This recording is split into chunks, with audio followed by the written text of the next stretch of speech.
कहा। अर्थ मोमेंट के बाद आखिरकार सबसे महत्वपूर्ण हेवन मोमेंट की बारी आई। अब पूरे मैदान में सन्नाटा छा गया। हर कोई सांस रोककर परिणाम देखने लगा। 12वां स्थान युनफू सेंट लॉर्ड चू हुआइजो। यह नाम सामने आते ही पूरा मैदान फिर शोर से गूंज उठा। चू हुआइजो पिछले 3000 सालों में सेंट रेल्म तक पहुंचने वाले इकलौते व्यक्ति थे। उनका 12वें स्थान पर होना सामान्य लगता, लेकिन पिछली बार वह 11वें स्थान पर थे। यह सोचकर सभी के दिल में एक भयानक आशंका जन्म लेने लगी। फिर एक एक करके सेंट्स के नाम सामने आने लगे, और जब दूसरे स्थान का नाम सामने आया तो पूरा मैदान मौत जैसी खामोशी में डूब गया। लेकिन हेवन मॉन्यूमेंट की सुनहरी रोशनी अभी भी चमक रही थी। अंत में वह एक प्राचीन नाम पर आकर रुक गई। पहला स्थान चैन चंगान। उसी समय मेरी घाटी में शिंकाई की आवाज सुनाई दी। पिताजी, आप आखिर सोच क्या रहे हैं? खाना बनाना शुरू करने के बाद से ही आपका ध्यान कहीं और है। मैंने उसकी तरफ देखा और पूछा, चिंगचाय, मुझे एक बात बताओ, तुम्हारी शाओबाई शीफू को सबसे ज्यादा क्या पसंद है? मेरी बात सुनते ही उसकी आंखें चमक उठी। पिताजी, तो आप शाओबाई शीफू के बारे में सोच रहे थे? मैंने उसके सिर पर हाथ फेरते हुए कहा। वह तुम्हारी गुरु हैं। चाहे कुछ भी हो, मुझे एक बड़े के तौर पर उनसे औपचारिक रूप से मिलना चाहिए। यह सुनकर शिंकाई थोड़ी निराश हो गई। वह धीरे से बुदबुदाई, मैं तो समझी थी कि पिताजी आखिरकार समझदार हो गए। फिर उसने सिर उठाकर कहा, श्याओबाई शीफू को सबसे ज्यादा मजेदार चीजें पसंद हैं। पिछली बार मैंने उन्हें अपने हाथ से बना हुआ टिड्डा दिखाया था और वह बहुत खुश हुई थी। उसकी बात सुनकर मेरे दिमाग में अचानक एक आइडिया आ गया। अगले दिन सुबह मैं शिंकाई को साथ लेकर उसकी गुरु से मिलने निकल पड़ा। उसी समय युनझोउ के ऊपर हजारों मील की ऊंचाई पर एक बूढ़ा आदमी उड़ती हुई तलवार पर खड़ा था। उसके हाथ में एक रक्तवर्ण जेड था और वह किसी दिशा को महसूस करने की कोशिश कर रहा था। कुछ ही पल बाद उसने दिशा तय की और सीधे विंड डीमन वैली की तरफ उड़ गया। उधर मैं और शिंकाई गुफा के बाहर पहुंच चुके थे। शिंकाई उत्साह से आगे दौड़ी और जोर से बोली, श्याओबाई शीफू। अगले ही पल गुफा के सामने एक सुंदर महिला प्रकट हो गई। यह दूसरी बार था जब मैं उसे देख रहा था, लेकिन फिर भी मेरी नजर अनायास कुछ पल उसके चेहरे पर टिक गई, और उन्हीं कुछ पलों में मुझे लगा कि शायद मैंने उसे कहीं पहले देखा है। दूसरी तरफ सफेद कपड़ों में खड़ी जी होंगली मुझे शांत नजरों से देख रही थी, लेकिन मन ही मन सोच रही थी, यह आदमी फिर से और ताकतवर हो गया है। हम दोनों कुछ देर तक बस एक दूसरे को देखते रहे। तभी शिंकाई खुशी से दौड़कर मेरे पास आई और बोली, पिताजी, यही मेरी श्याओ बाई शीफू हैं। मैंने तुरंत हाथ जोड़कर विनम्रता से कहा, मैं आज विशेष रूप से आपका धन्यवाद करने आया हूँ। आपने मेरी बेटी को इतना कुछ सिखाया है। इतना कहकर मैंने अपने हाथ से बनाया हुआ एक लकड़ी का शतरंज बोर्ड निकाल लिया। यह एक छोटा सा खिलौना है जो मैंने खुद बनाया है। शायद थोड़ा साधारण हो, लेकिन उम्मीद है आपको पसंद आएगा। जब मैंने देखा कि उसने उस चेस बोर्ड को बहुत सावधानी से रख लिया है, तब जाकर मेरे दिल को राहत मिली। लेकिन तभी मेरे मन में एक और सवाल आया। क्या उसे उस दिन का पता चल गया था जब मैं चुपके से उसकी गुफा में गया था? इसलिए मैंने सावधानी से कहा, पिछली बार जो हुआ उसके लिए मैं क्षमा चाहता हूँ। जी होंगली ने तुरंत जवाब दिया, उस बात को रहने दीजिए। चूंकि आपने मुझे पहचान लिया है तो मान लेते हैं कि वह घटना कभी हुई ही नहीं। उसकी बात सुनकर मैं भीतर ही भीतर सोचने लगा, क्या सचमुच उसे पता चल गया था कि मैं गुफा में घुसा था? लेकिन उसकी बातों से लग रहा था कि वह उस विषय को आगे नहीं बढ़ाना चाहती। इसलिए मैंने भी सिर हिलाकर कहा, आप बिल्कुल सही कह रही हैं। उस समय मेरा कोई गलत इरादा नहीं था। अच्छा है। हम दोनों मुस्कुरा दिए। लेकिन हमें जरा भी एहसास नहीं था कि हम दोनों पूरी तरह अलग अलग बातों को समझकर जवाब दे रहे थे। कुछ देर और बातचीत करने के बाद मैं शिंकाई को लेकर वहां से विदा होने लगा। उसी समय आसमान में उड़ता हुआ बूढ़ा आदमी वूपो 6 साल पुरानी घटना को याद कर रहा था। उस समय क्लैन हेड ने उसे मरने की कगार पर खड़ी बड़ी युवती को इटरनल एब्बस में फेंक आने का आदेश दिया था। लेकिन रास्ते में जब वह चिंगजोऊ की एक अनजान घाटी से गुजरा था, आसमान की ऊंचाई पर चल रही बर्फीली हवाओं ने वूबो को उसकी यादों से बाहर खींच लिया। उसने गहरी सांस ली और खुद से बुदबुदाया। लगभग 2.5 घंटे बाद वह आखिरकार विंड डीमन वैली पहुंच गया। अभी उसने कुछ ही कदम आगे बढ़ाए थे कि पास की झाड़ियों में अचानक सरसराहट सुनाई दी। वूबो ने तुरंत अपनी तलवार निकाल ली और लड़ाई के लिए तैयार हो गया। लेकिन अगले ही पल झाड़ियों से एक विशाल ग्रे भालू बाहर निकला। वूबो कुछ कह पाता उससे पहले ही भालू उसे देखते ही पलटा और पूरी ताकत से भागने लगा। वूबो बिजली की तरह उसके सामने आकर खड़ा हो गया। भालू ने घबराकर जोरदार ब्रेक लगाया और उसका चेहरा लगभग तलवार की नोक से टकरा गया। वूबो ने ठंडी आवाज में कहा, आखिरी बार पूछ रहा हूं, क्या तुम चेनशिंग चाय को जानती हो? तभी उसके पीछे से एक शांत आवाज सुनाई दी, अगर मैंने सही सुना है तो तुमने अभी चेन शिंकाई का नाम लिया था। वूबो तुरंत पलटा। उसने देखा कि सामने एक युवा आदमी खड़ा था जिसके शरीर से उसे जरा भी कल्टीवेशन ऑरा महसूस नहीं हो रहा था। उसने भौहें सिकोड़कर पूछा, तुम कौन हो? मैंने उसकी तरफ देखते हुए कहा, तुम मेरी जमीन पर आकर मेरी भालू का पीछा कर रहे हो, मेरी बेटी का नाम चिल्ला रहे हो और अब मुझसे पूछ रहे हो कि मैं कौन हूं। वूबो की आंखें चमक उठी। तुम्हारी बेटी? फिर वह मुस्कुराया। तो मामला आसान हो गया। इतना कहकर उसने सीधे मेरी तरफ तलवार से वार कर दिया, लेकिन उसकी तलवार मेरे शरीर से 3 इंच दूर पहुंचते ही धमाके के साथ टूट गई। यह देखकर वूबो का चेहरा सफेद पड़ गया, लेकिन उसने हार नहीं मानी और तुरंत एक ऐसा फॉरबिडन ट्रेजर निकालकर मेरी तरफ फेंका जो लॉन्ग लाइफ रिल्म के एक्सपर्ट्स को भी एक पल में मार सकता था। मैंने बस हल्के से उंगली चटकाई और वह ट्रेजर हवा में ही चकनाचूर हो गया। वूबो भय से कांप उठा। यह कैसे संभव है? तुम आखिर हो कौन? मैंने शांत स्वर में कहा। मुझे लगता है कि अभी तक तुमने मेरे सवाल का जवाब नहीं दिया। वूबो तुरंत सम्मान से झुक गया। मैं होंग क्लैन के पेट्रियार्क के आदेश पर आया हूँ। जिस लड़की को आपने पाला है वह वास्तव में हमारे होंग क्लैन की बड़ी बेटी होंगा यूचैन है। मैंने बिना किसी भाव के कहा, कभी नाम नहीं सुना। शिंगचाई मेरी बेटी है और उसका तुम्हारे होंग क्लैन से कोई संबंध नहीं। वूबो ने गंभीर स्वर में कहा।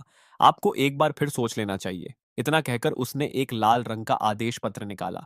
यह होंग क्लैन के एंसेस्टर द्वारा बनाया गया समनिंग टोकन है। इसे सक्रिय करते ही होंग क्लैन के सभी एक्सपर्ट्स यहां पहुंच जाएंगे और हजारों मील तक सब कुछ मिट्टी में मिल जाएगा। मैंने उस टोकन की तरफ इशारा करते हुए कहा, तो फिर चलो इस्तेमाल करके दिखाओ, मैं भी देखूं कितना ताकतवर है। वूबो का चेहरा गुस्से से भर गया। अच्छा, जब तुम खुद मौत मांग रहे हो तो मैं तुम्हारी इच्छा पूरी कर देता हूं।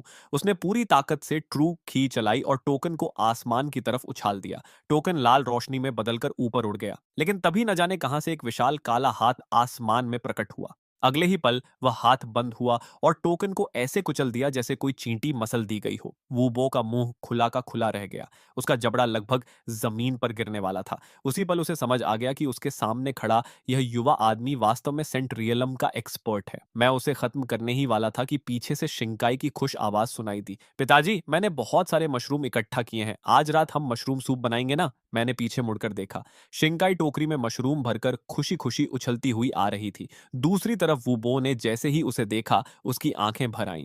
इतने सालों बाद भी वह उसे एक नजर में पहचान गया था। उसकी आवाज कांप गई। बड़ी बड़ी मिस शिंकाई मेरे पास आकर मासूमियत से पूछने लगी, पिताजी यह दादाजी कौन है? वो जानता था कि आज उसके बचने की कोई उम्मीद नहीं है, इसलिए उसने अपने दिल में छिपी सारी सच्चाई बाहर निकाल दी। सब कुछ बताने के बाद उसने लंबी सांस छोड़ी, मानो वर्षों से उठाया हुआ बोझ आखिर उतर गया हो। शिंकाई पूरे समय सिर झुकाकर चुपचाप सुनती रही। फिर उसने धीरे से सिर उठाया। उसकी आंखें लाल हो चुकी थीं। वह भर्राई आवाज में बोली, वह होंग यूचैन नाम की लड़की कितनी दुखी रही होगी। अगले ही पल वह मेरे पास आकर मुझसे लिपट गई। मेरे पिताजी सबसे अच्छे हैं। मैं और वूबो एक दूसरे को देखने लगे। हम दोनों समझ गए कि शिंगचाई ने शायद असलियत समझ ली है, लेकिन उसने जानबूझकर ऐसा दिखाया जैसे उसे कुछ पता नहीं चला। इसलिए हम दोनों ने भी उसे वहीं उजागर नहीं किया। कुछ देर बाद शिंकाई ने अपनी आंखें पोंछीं और धीरे से बोली, पिताजी मैं श्याओबाई शीफू से मिलने जा रही हूँ। मैंने उसके सिर पर हाथ फेरते हुए कहा, जाओ। शिंकाई चुपचाप चली गई। उसकी पीठ पहले से कहीं ज्यादा अकेली और उदास लग रही थी। उसके जाने के बाद मैंने वू बो की तरफ देखा। असल में तुम्हें मर जाना चाहिए था, लेकिन क्योंकि कई साल पहले तुम्हारे मन में एक बार दया जागी थी और तुमने शिंगचाई के लिए बचने का मौका छोड़ा था, इसलिए मैं तुम्हें दो विकल्प देता हूं। पहला, मैं अभी तुम्हें मार दूं। दूसरा, मैं तुम्हारे शरीर में रिस्ट्रिक्शन लगा दूं और तुम हमेशा इसी घाटी में रहकर शिंगचाई की देखभाल करो। इसे उसके उस जानवर जैसे पिता के पापों का प्रायश्चित समझना। वूबो ने बिना एक पल गंवाए जवाब दिया, मैं यहीं रहना चाहता हूं और बड़ी मिस की देखभाल करूंगा। मैंने उसकी भौहों के बीच उंगली रखी और रिस्ट्रिक्शन लगा दिया। शाम के समय वू बो ने देखा कि शिंकाई अकेली आंगन में खड़ी उदास आसमान देख रही थी। वह धीरे से उसके पास गया। क्या हुआ? शिंकाई कुछ देर चुप रही, फिर धीमी आवाज में बोली, असल में मैं समझ गई थी मैं ही होंगा यूचैन हूं, है ना? वू बो का दिल धक से रह गया। शिंचाई आगे बोली, मैंने जानबूझकर अनजान बनने का नाटक किया क्योंकि मैं नहीं चाहती थी कि पिताजी को लगे कि मैं उनकी असली बेटी नहीं हूं।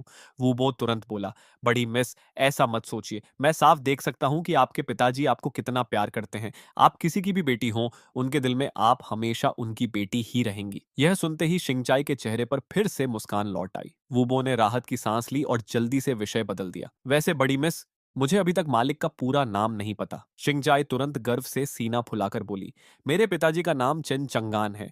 यह नाम सुनते ही वूबो का मुंह फिर से खुला रह गया। उसका जबड़ा दूसरी बार जमीन पर गिरते गिरते बचा। जिस इंसान ने बड़ी मिस को पाला था वह हेवन मॉन्यूमेंट का नंबर एक सेंट निकला। अगली सुबह जैसे ही मैं घर से बाहर निकला, सिस्टम की आवाज मेरे कानों में गूंजी, डेली साइन इन सफल, पुरस्कार 30 साल की कल्चरेशन, अतिरिक्त पुरस्कार, supreme immortal art, external incarnation. यह सुनते ही मैं खुशी से उछल पड़ा। मैंने तुरंत एक एवटार तैयार किया। इतने सालों से घाटी में बंद रहने के बाद अब मेरा मन घूमने का हो रहा था। उसी समय गुफा की गहराई में बर्फीले बिस्तर पर बैठी जी होंगली की असली देह भी अचानक जाग उठी। वह कुछ देर सोचती रही।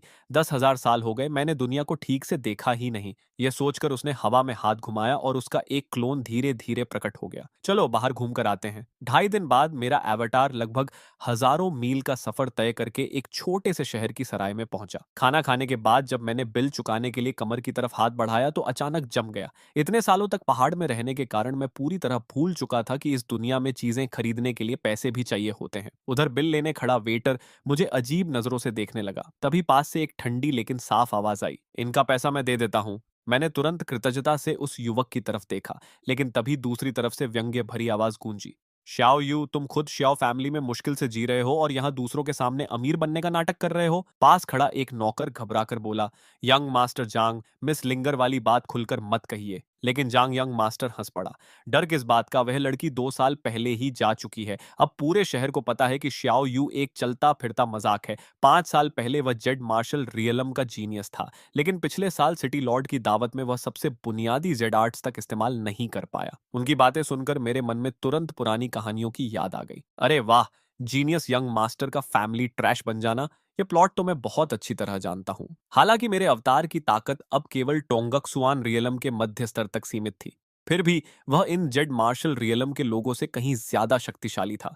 इसलिए मैं सीधे खड़ा हुआ और ऊंची आवाज में बोला, दूसरों का मजाक उड़ाते समय तुम्हारे चेहरे पर जो घिनौनी मुस्कान आती है उसे देखकर मुझे उल्टी आने लगती है। चांग यंग मास्टर का चेहरा तुरंत ठंडा पड़ गया। उसने बिना कुछ कहे मेरी तरफ एक अटैक स्पेल फेंक दिया, लेकिन अगले ही पल मैं उसकी आंखों के सामने से गायब हो गया। तुम आखिर हो कौन और उस निकम्मे की मदद क्यों कर रहे हो? जांग यंग मास्टर ने गुस्से से मेरी तरफ देखते हुए पूछा। मैंने मुस्कुराकर सिर हिलाया, नहीं नहीं, सबसे पहले तो ये छोटा भाई मेरी मदद कर रहा है क्योंकि उसने मेरा बिल भरा है, और दूसरी बात, हर वक्त किसी को निकम्मा मत कहा करो। क्या तुमने ये कहावत नहीं सुनी, 30 साल पूर्व में 30 साल पश्चिम में किसी गरीब युवक का मजाक मत उड़ाओ? यह कहते हुए मैं उसे सबक सिखाने ही वाला था कि तभी काले कपड़ों में एक मध्यवय व्यक्ति अचानक हमारे बीच आ खड़ा हुआ। वह सराय का मालिक था। उसने कड़क आवाज में कहा, बस, जांग फैमिली और शाओ फैमिली, क्या तुम लोग सिटी लॉर्ड मैंशन के नियमों को भी भूल गए हो? उसके हस्तक्षेप करते ही तनाव भरा माहौल थोड़ा शांत हो गया।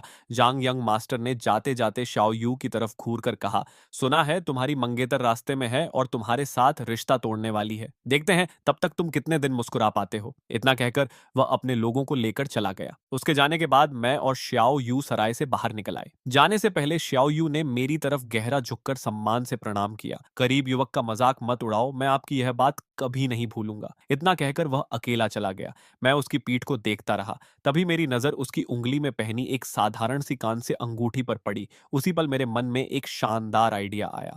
अगर मैं इस अभी अभी शुरू हुए नोवेल प्रोटोगोनिस्ट को अपना शिष्य बना लूं तो बुढ़ापे में मेरा इंतजाम अपने आप हो जाएगा। यह सोचकर मैंने तुरंत इनविजिबिलिटी स्पेल इस्तेमाल किया और उसके पीछे चल पड़ा। शाम ढल चुकी थी। शाओयू चलते चलते अपनी उंगली में पहनी कान से अंगूठी को देख रहा था। मास्टर याओ, मुझे लगता है वह सज्जन बुरे इंसान नहीं थे। उसकी बात खत्म होते ही अंगूठी से सफेद धुंध निकली और धीरे धीरे एक आत्मा का रूप लेने लगी। वह वृद्ध आत्मा थी जिसे श्याओ यू मास्टर याओ कहता था। उसने गंभीर स्वर में कहा, वह बुरा इंसान है या नहीं यह तो नहीं कह सकता, लेकिन उसकी गहराई बहुत ज्यादा है।